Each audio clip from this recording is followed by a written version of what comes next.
Welcome to Canada. This is what our cities look like. When I mention to another Canadian that our cities are hideously ugly, most people are either insulted or they just think that I'm a weirdo for even noticing. At least if they're insulted, you know that they see their environment as an extension of themselves, as one should, and hence why they take my criticism of their surroundings personally. But it's not meant as a personal insult, it's just an objective observation of a space that we both share. Our standards are so far gone that most people will defend this ugliness, perhaps because the external has been made internal, who knows, but most often there's just a casual, things just are the way they are. And why do you care? And what are you going to do about it? Well, I have a lot of ideas. I have a few, for sure. And but until then, I'm going to make this video and just hope that people share it. So first we need a little bit of context. It's difficult to have a conversation with somebody about art and beauty when they've been drowning in a type of architecture called brutalism. That's right, it's called brutalism, the stuff that we see everywhere. Brutalism, that's their name for it. Stripped of anything decorative or meaningful, this architecture is favored by postmoderns and communists as a weapon against the people. The purpose of its construction is to foster alienation and atomization, and it really works. It works really well. It's very effective.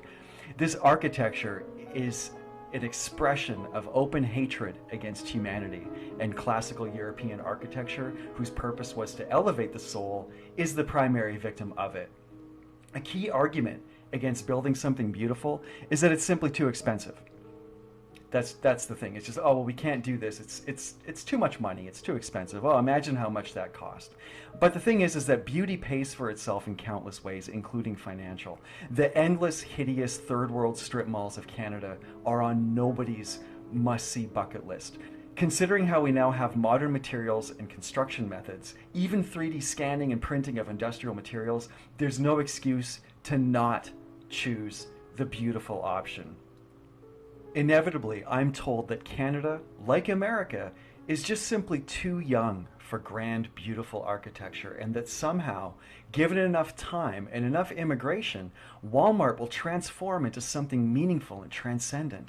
But here's the catch, and here's the crux of this video. We did have incredible, epic architecture similar to what one sees in areas of the old world that are still European, and almost all of it has been systematically, intentionally destroyed. Let's just step back and look at Toronto. Like nearly every single major city in the New World, in the late 1800s, Toronto suffered a devastating fire that destroyed most of it. Every major city had one of these fires. Every one, from Buffalo to Vancouver to New York to Toronto.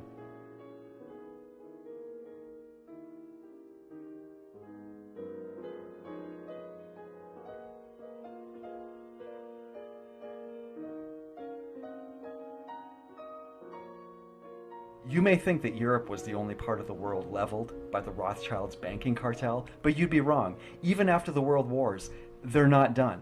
After World War II, mayors like Nathan Phillips, who it says here is to be remembered as Toronto's first Jewish mayor, he should actually be remembered that under his direction, the city of Toronto pursued an aggressive agenda of demolishing heritage structures throughout the city in order to modernize. Large blocks of downtown were purchased and razed, and many landmark buildings and neighborhoods were destroyed. From what I can see in my own research that I've done in this, it's over 200 buildings, 200 glorious buildings like this that were destroyed. This happened across the continent. Every major city was razed to the ground. We're only left with fragments of what was.